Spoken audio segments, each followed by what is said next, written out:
Welcome. My name is Lorenz. This is System Self, and today we're exploring faith. Now, faith is one of those things that you only need it when you are confronted with the unknown.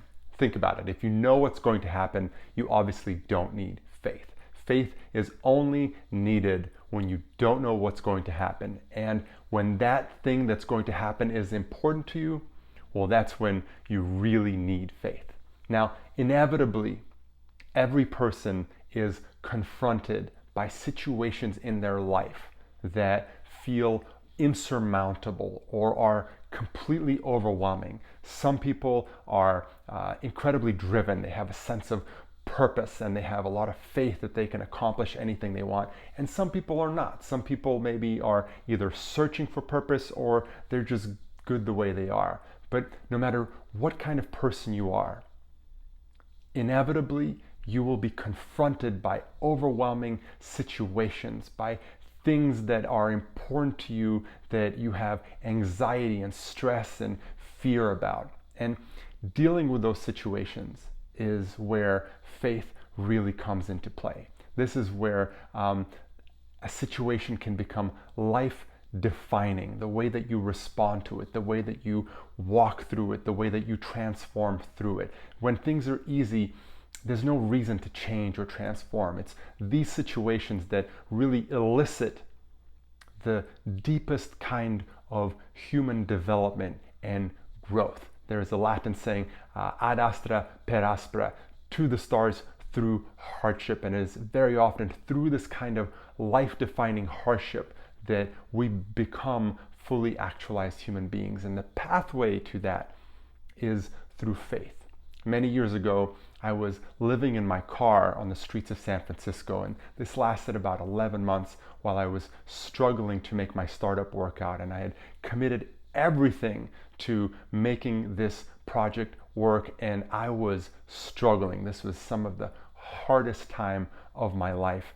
And I remember clearly having no idea how it was going to work out. How was I ever going to come back to a normal life? And all I had was faith. All I had was a belief that something that felt so strongly in my heart could only lead me to a positive resolution. I just believed that there was no way that something that was calling me so strongly would lead me astray.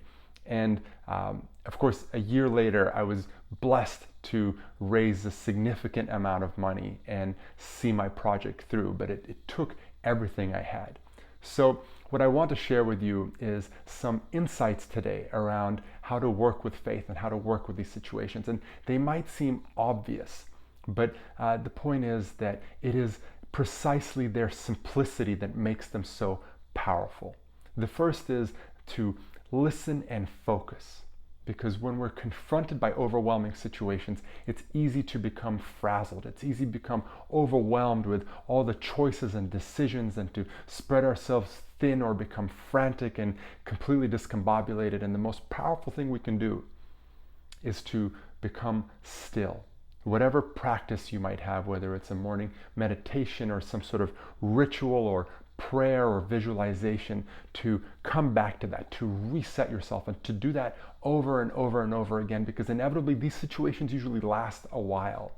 You know, it's not like something that just happens and it's gone. Maybe it is, but many times these situations can last weeks, months, years. And to have something that you can come back to every single day to reset, to bring yourself back to center is incredibly powerful.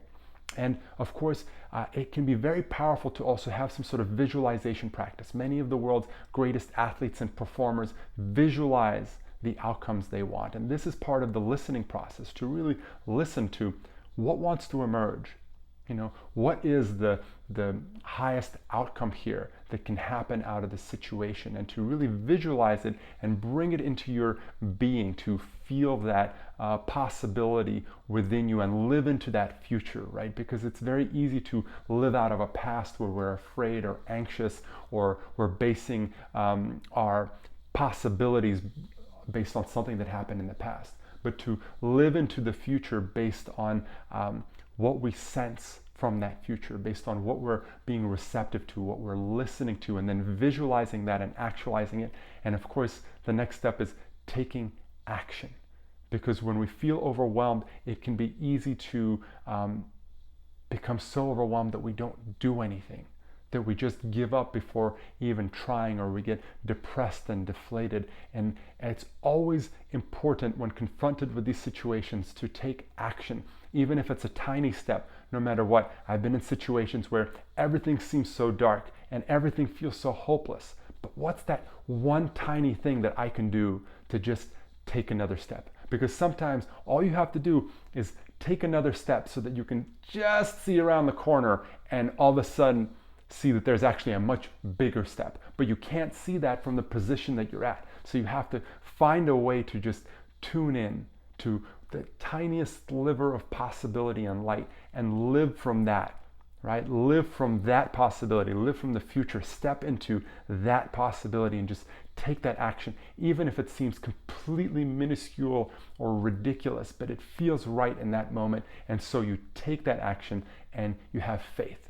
And of course, the final thing is to trust, because it can be so easy to be overwhelmed with anxiety and fear and stress and be caught up in all this mental drama around it. And at the end of the day, you have a choice to either walk away or stay in it. And if you stay in it, then just trust. Trust that if you fully engage, that if you give yourself completely to something that you're doing, that the outcome, whatever it might be, will be the right outcome, even if that outcome is simply you growing tremendously as a human being. Trusting that, listening, tuning in, being present and focusing your mind and taking action, taking day by day, one small step at a time, taking meaningful action every single day in the direction of where you need to go and trusting the outcome.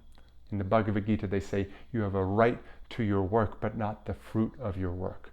And you have a right to just give yourself completely, but surrender those expectations of what might happen. And in that process of surrender, whatever that means to you, because it's easy to talk about, of course, but in practice it can be very difficult.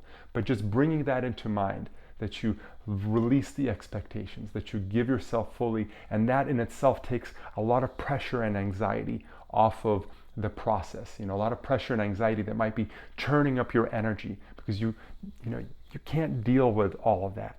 All you can do is just take another step. And when you're overwhelmed with everything that might be possible or happening, you're useless, and you're actually more likely to precipitate the outcome you're trying to avoid. So finding a way in your being, in your heart, to just trust, to take another step, and to continue listening and just iterating that is the one of the most powerful ways to actualize the outcome that you're moving towards. And this whole experience is what I think of as faith, as the capacity to continue along that trajectory, even in the face of what seems like insurmountable odds. Some of the greatest people, some of the greatest accomplishments on earth were done in the face of situations that seemed impossible. Impossibility, the seeming appearance of impossibility, is a fact of life. But your capacity to step through that and transform it is also a fact of life. All right, my friends. This is System Self, where my commitment to you is subtle insights that deliver significant results. Please share this video with a friend, like the video on YouTube, and I look forward to our conversations in the future. Much love.